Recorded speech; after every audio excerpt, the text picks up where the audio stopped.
মানে ইমান গৰাখহনীয়া আছে তুমি বৰপেটা চেঙাৰ ফালে চেঙাত যেতিয়া যাবা তুমি দেখা পাবা যে চেঙাত কোনো গৰাখহনীয়া বৰ্তমান এনেকুৱা হিচাপত গৰাখহনীয়া হৈ আছে যে গৰাখহনীয়া অলৰেডি আহি তোমাৰ মেইন ৰাস্তা মানে মাথৰিয়ে পাইছে।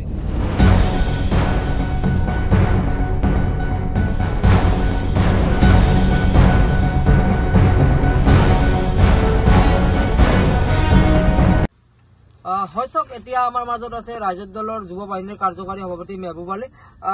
মই তেখেতৰ ওচৰত পোনে পোনে যাবলৈ চেষ্টা কৰিছো। দাদা, কেনেকুৱা নিৰ্বাচনী বৰ্তমান 26 সমাগত কেনেকুৱা প্ৰচাৰ? নিজৰ সকলোকে মই আন্তৰিক ধন্যবাদ জ্ঞাপন কৰিলোঁ তোমালোকে, কাৰণ ইমান কষ্ট কৰি নলবাৰীৰ পৰা আজি গুৱাহাটীত আহিছা, মোক লগ পাই লাগে। অলপ ইলেকশ্যনৰ বতৰ চলি আছে, ইলেকশ্যনৰ হৈ অলপ আলোচনা কৰিম বুলি মোক ফোন কৰিলা। ঠিক আছে, চাওঁ তোমালোকে কি কুৱেশ্যন কৰা, মই তাৰে কি ইমানখিনি উত্তৰ দিব পাৰোঁ। বিহাৰৰ নিৰ্বাচনৰ কথা গম পালে এই ক্ষেত্ৰত ক'ৰবাত অসমত প্ৰভাৱ পৰিব নেকি? চোৱা, বিহাৰৰ ইলেকশ্যনে অসমত মানে কোনো প্ৰভাৱ নেপেলায়। অসমৰ মানে যোনটো 2026 বিধানসভাৰ ইলেকশ্যন আহি আছে, এইটো টোটেলি বিহাৰত কৰি সুকীয়া হ'ব। আৰু অসমৰ ৰাইজে পোনপ্ৰথমে মই এটা কথাই কওঁ, অসমৰ ৰাইজৰ লগত আমি সকলো এতিয়া জুবিনদাৰ মানে ন্যায় বিচাৰি আছো। জুবিনদাৰ ন্যায়টোলৈকে অতি সোনকালে দিলে মাননীয় অসমৰ মুখ্যমন্ত্ৰীয়ে দিলে অসমৰ ৰাইজে তেওঁক মানে সকলোলৈকে বহুত ভাল পাব। কিন্তু বিহাৰৰ ইলেকশ্যনে আমাৰ অসমৰ কোনো প্ৰভাৱ নেপেলায়। আৰু জুবিনদাৰ ন্যায়ৰ কাৰণে আমি সকলোৱে লাগি আছো। আৰু জুবিনদাৰলৈ ইলেকশ্যনো নহয় যে মানুহে ভাবিব পাৰে যে জুবিনদাৰ ন্যায়ৰ কাৰণে ইলেকশ্যন হ'ব। কিন্তু সকলোৱে দল সংগঠন যিমান আছে, আমাৰ ৰাইজৰ দলৰ সভাপতি তোমালোকে সকলোৱে জানাই, অখিল গগৈ ডাঙৰীয়াই বৰ্তমান জুবিনদাৰ ন্যায়ৰ কাৰণে বহুত কষ্ট কৰি আছে বা সকলোতে তেওঁ দৌৰা দৌৰি কৰি আছে। জুবিনদাৰ ন্যায়টো আমি বিচাৰিছো, অসমৰ পৰা আমি সকলোৱে বিচাৰিছো। মুখ্যমন্ত্ৰীগৰাকী কৈছে তিনি গগৈক লৈ বিভিন্ন মন্তব্য আগবঢ়াইছে, হয়তো আপুনি জ্ঞাত। কি ক'ব মুখ্যমন্ত্ৰীগৰাকী? চাওক, এতিয়া তিনি গগৈৰ কথা তেওঁ কৈছে যে তিনি গগৈয়ে মানে 2026 অসম বিধানসভাত লাগে কেনেকৈ মানে চৰকাৰ গঠন কৰিব, এইটোলৈ তেওঁ বহুত কৈছে। এতিয়া চাওক, যিখিনি ইলেকশ্যনৰ কথাটো মানে মই হওঁ বা কোনেও ক'ব নোৱাৰে, এইটো জনসাধাৰণে যাক আঁকোৱালি লয় জনসাধাৰণৰ ভোটৰ ওপৰতে লাগে ইলেকশ্যনটো হ'ব।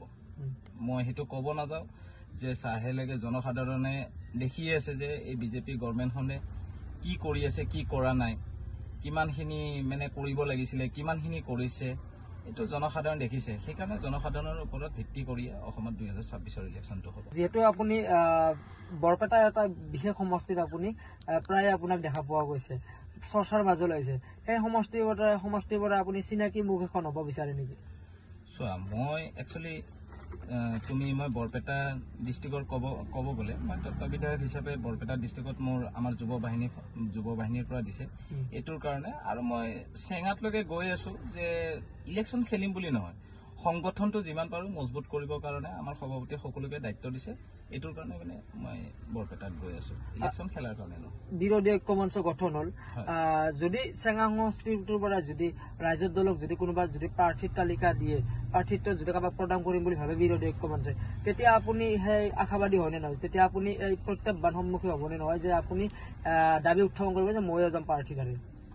চাওক, দল কৰিলে বুলি যে প্ৰাৰ্থী হ'ব লাগিব সেইটো কোনো কথা নহয়। পোনপ্ৰথমেলৈকে মই দলটো কিমান পাৰোঁ মানে মজবুত কৰিবৰ কাৰণে, মজবুত কৰাটো পোনপ্ৰথমে আমাৰ সকলোৰে দায়িত্ব হ'ল যে আমি সংগঠনটো আমি মজবুত কৰিব লাগিব। তাৰপিছত 2 নম্বৰ কথাই হ'ল তোমাৰ এতিয়া সকলো দল একগোট হৈ অসমত ইলেকশ্যন যেতিয়া খেলিব, দলেলৈকে যাক প্ৰাৰ্থিত্ব দিয়ে ইয়ে ইলেকশ্যন খেলিব। আৰু দলক তাতে মানে মই যে বিচাৰিব পাৰোঁ, চাগে ময়ো বিচাৰিম, যদি ময়ো বৰ্তমান কাম কৰি আছো, যদি দলে লাগে দিয়ে তেতিয়াহ'লে চেষ্টা কিবা এটা কৰিম। আৰু ৰাইজৰ কেনেকুৱা সঁহাৰি পোৱা গৈছে তাত বৰ্তমান? ৰাইজৰ বৰ্তমান সঁহাৰিটো ভালে, কাৰণ ৰাইজে বহুত আশা কৰি চেঙাৰ পৰালৈকে আশ্ৰাফুলকলৈকে অসম বিধানসভালৈ পঠালে। কিন্তু আশ্ৰাফুলে কোনো পদ্ধতিতে কাম নকৰিলে বৰপেটা চেঙাৰ পৰা। আজি গৰাখহনীয়াই চোৱা, গৰাখহনীয়া কোনো মানে ইমান গৰাখহনীয়া আছে, তুমি বৰপেটা চেঙাৰ ফালে চেঙাত যেতিয়া যাবা তুমি দেখা পাবা যে চেঙাত কোনো গৰাখহনীয়া বৰ্তমান এনেকুৱা হিচাপত গৰাখহনীয়া হৈ আছে যে গৰাখহনীয়া অলৰেডি আহি তোমাৰ মেইন ৰাস্তা মানে মাথাউৰিয়ে পাইছে আহিছে চেঙা চেনিমাৰী বগৰীৰ মাথাউৰিত আহি পাইছে কিন্তু আজি তোমাৰ যদি আশ্ৰাফুলে যদি তোমাৰ ব্যৱস্থা কৰিলে হয় তেতিয়াহ'লে নিশ্চয় কিবা এটা মানে হল হয় কিন্তু আশ্ৰাফুললৈকে তোমাৰ কোনো ব্যৱস্থা কৰা নাই আশ্ৰাফুলক লাগে ৰাইজে লাগে বৰপেটাৰ পৰা অসম বিধানসভালৈ পঠাইছে কিন্তু সি অসম বিধানসভাত আহাটোতো আহিছে ঠিকে কিন্তু সি গুৱাহাটীত মাটি কিনিবহে আহিছে সি গুৱাহাটীত মাটি কিনিছে ঘৰ দুৱাৰ বনাই আছে ৰাইজৰ হৈ কোনো কাম কৰা নাই তাৰ আগতো তোমাৰ আজি মোটামুটি 15-20-25 বছৰমান তোমাৰ হেৰি আছিলে চুকুৰালী অসমৰ মন্ত্ৰীও আছিলে এতিয়ালৈকে তেওঁলোকে কোনো ডেভেলপ কৰা নাই সেইকাৰণে মানে আমাৰ ৰাইজৰ দলে সভাপতিৰ হিচাপত মানে যিখিনি গৰাখহনীয়াই হওক বা যিবোৰ কাম কাজ মানে পেণ্ডিং হৈছে তাতে ইলেকশ্যন খেলিম বুলি নহয় আমাক ৰাইজৰ মাজতলৈকে সোমাব দিছে ৰাইজৰ সমস্যাবোৰ আমাক লগে যিমান পাৰো আমি ৰাইজৰ সমস্যাবোৰ আমি সমাধান কৰা আমি চেষ্টা